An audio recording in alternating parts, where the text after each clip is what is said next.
கர்த்தருக்கு பிரியமானவர்களே, நாம் இழந்து போகக்கூடாத சில காரியத்தை வேதத்திலிருந்து தியானிக்க போகிறோம். அதுவும் மத்தேயு 25ஆம் அதிகாரத்தில் சொல்லப்பட்ட 3 காரியங்களை தியானிக்க போகிறோம். முதலாவது 25ஆம் அதிகாரம் 9ஆம் வசனம் சொல்லுகிறது, புத்தியுள்ளவர்கள் பிரதியுத்தரமாக, அப்படி அல்ல, எங்களுக்கும் உங்களுக்கும் போகாமலிராதபடி நீங்கள் விற்கிறவர்களிடத்தில் போய் உங்களுக்காக வாங்கிக் கொள்ளுங்கள் என்றார்கள். எனக்கு பிரியமான தேவ பிள்ளைகளே, இந்த சம்பவம் நாம் எல்லாரும் நன்றாக அறிந்ததுதான். 5 பேர் புத்தி உள்ளவர்கள், 5 பேர் புத்தி இல்லாதவர்கள். அதாவது 10 பேரும் தீவட்டிகளை கொண்டு போனார்கள். ஆனால் புத்தி உள்ளவர்கள் தான் எண்ணெயை கொண்டு போனார்கள். இப்பொழுது மணவாளன் வருகிறார் என்ற சத்தம் கேட்கிறது. அப்பொழுது இவர்கள் புத்தியுள்ளவர்களிடத்தில் கேட்கிறார்கள், எங்களுக்கும் எண்ணெய் தாங்கள் என்று. ஆனால் அவர்களோ, நீங்கள் போய் விற்கிறவரிடத்தில் வாங்கிக் கொள்ளுங்கள் என்று சொல்லிவிட்டார்கள். அவர்களும் ஓடுகிறார்கள். போய் வாங்கி கொண்டு வருவதற்குள்ளாகவே கதவு அடைக்கப்பட்டது என்று வேதம் சொல்லுகிறது. எனக்கு பிரியமான தேவ பிள்ளைகளே, இந்த இடத்தில் நாம் கற்றுக்கொள்ள வேண்டியது என்ன தெரியுமா? சில காரியத்தை வாங்க வேண்டிய நேரத்தில், வாங்க வேண்டிய சீசனில் நாம் வாங்க வேண்டும். ஒருவேளை யோசித்து பாருங்கள், தீவட்டிகளை கொண்டு வந்தவர்கள் எண்ணெயையும் கொண்டு வந்திருப்பார்கள் என்றார். மணவாளன் வருகிறார் என்றவுடன் மணவாளனோடு கூட சென்றிருப்பார்கள். ஆனால் அவள் வாங்க வேண்டிய நேரத்தில் தவற விட்டு விட்டார்கள். புத்தி உள்ளவர்கள் வாங்கி கொண்டு வந்ததை பார்த்த போதாவது, இதுதான் காலம், மணவாளன் வருவதற்குள்ளாக போய் வாங்கி கொண்டு வந்து விடலாம் என்று எண்ணி இருக்க வேண்டும், அல்லது அவர்கள் சென்றிருக்க வேண்டும். ஆனாலும் கூட பார்த்து கொள்ளலாம், விற்கிறவர்கள் எங்கே போய்விட போகிறார்கள் என்று நினைத்தார்கள். உண்மைதான், விற்கிறவர்கள் எங்கேயும் போகவில்லை. ஆனால் மணவாளன் வந்து ஆயத்தமாய் இருந்தவர்களை அழைத்து சென்று கதவை அடைத்து விட்டார். எனக்கு பிரியமான தேவ பிள்ளைகளே, வாங்க வேண்டிய நாட்களில் நாம் சில காரியத்தை வாங்கித்தான் ஆக வேண்டும்.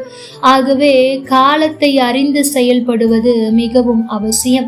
2வது காரியம், நாம் எதை இழந்து போகக்கூடாது என்றால் 16ஆம் வசனம் சொல்லுகிறது, 5 தாலந்தை வாங்கினவன் போய் அவைகளை கொண்டு வியாபாரம் பண்ணி வேறு 5 தாலந்தை சம்பாதித்தான். எனக்கு அருமையான தேவ பிள்ளைகளே, போதும் என்கிற மனது நல்லதுதான். ஆனால் ஆண்டவருடைய காரியத்திலும் மற்ற காரியத்திலும் கூட, அதாவது வேண்டும் வேண்டும் என்று ஆசைப்படுவது தப்புதான். ஆனால் இருப்பதை, இதுவே போதும், இந்த நிலை போதும் என்று நாம் இருப்பது மிகவும் தவறானது. நான் இன்னும் ஆசிர்வதிக்கப்பட வேண்டும் தான் எந்த ஒரு நபரும் விரும்புவார்கள். இங்கே அவன் எண்ணத்தை இழந்து போனான் என்று சொன்னால், 5 தாலந்தை உடையவன் மீண்டும் அதை வைத்து இன்னும் 5 தாலந்தை சம்பாதித்தான். 2 தாலந்தை உடையவன் இன்னும் 2 தாலந்தை சம்பாதித்தான். 1 தாலந்துள்ளவனோ அதை பெருக்கிக் கொள்ள முடியாமற் போனவனாய் இழந்து போனான். எனக்கு பிரியமான தேவ ஜனமே, முதலாவது பார்த்தோம், காலத்தை அறிந்து நாம் செயல்பட வேண்டும். காலத்தை நாம் எளிதாய் விட்டுவிடக் கூடாது என்று.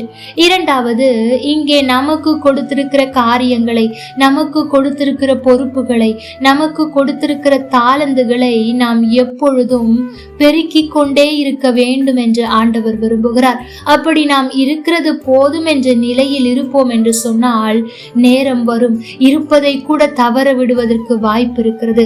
ஆகவே இந்த காரியத்தையும் நாம் கற்றுக்கொள்ள வேண்டும். எனக்கு பிரியமான தேவ பிள்ளைகளே, உங்களிடத்தில் எவ்வளவு தாளந்து இருக்கிறது என்பது காரியம் அல்ல. உங்களிடத்தில் இருந்ததை வைத்து நீங்கள் எத்தனையை சம்பாதித்தீர்கள் என்பதுதான் காரியம்.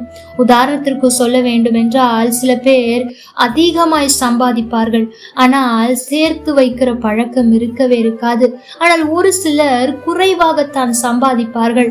கடன் இருக்கக்கூடாது, அங்கு வாங்கக்கூடாது, எப்படியாவது ஒரு நல்ல வீடு கட்ட வேண்டும் என்று சிறுக சிறுக சேமித்து அப்படி உயர்ந்தவர்கள் தான் அதிகம். ஆகவே உங்களிடத்தில் என்ன இருக்கிறதோ அதை பெருக்க வேண்டும் என்ற எண்ணம் எல்லோருக்கும் மிகவும் அவசியம். ஆகவே ஒரு நாளும் ஆண்டவர் உங்களுக்கு கொடுத்த தாளந்துகளாகட்டும், பொறுப்புகளாகட்டும், அதை அதிகப்படுத்துவதில் நீங்கள் கவனம் செலுத்த வேண்டும். இல்லை என்றால் கொடுக்கப்பட்டதும் இழந்திடும்.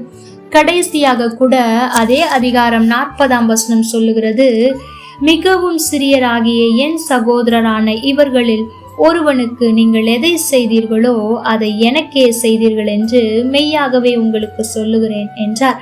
அதாவது சிலரை பார்த்து ஆண்டவர் சொல்லுகிறார், நான் தாகமாயிருந்தேன், தாகத்தை தீர்த்தீர்கள், பசியாயிருந்தேன், பசியை போக்கினீர்கள் என்று. அங்க இருக்கிறவர்களுக்கு புரியவில்லை.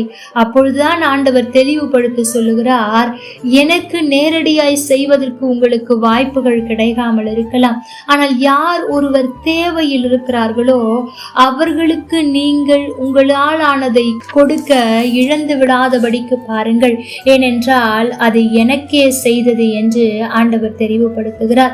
எனக்கு பிரியமான தேவ பிள்ளைகளை, இந்த 3 காரியத்தை நாம் இழந்து விடக்கூடாது. நமக்கு கொடுக்கப்பட்ட காலத்தை நாம் இழந்து விடக்கூடாது.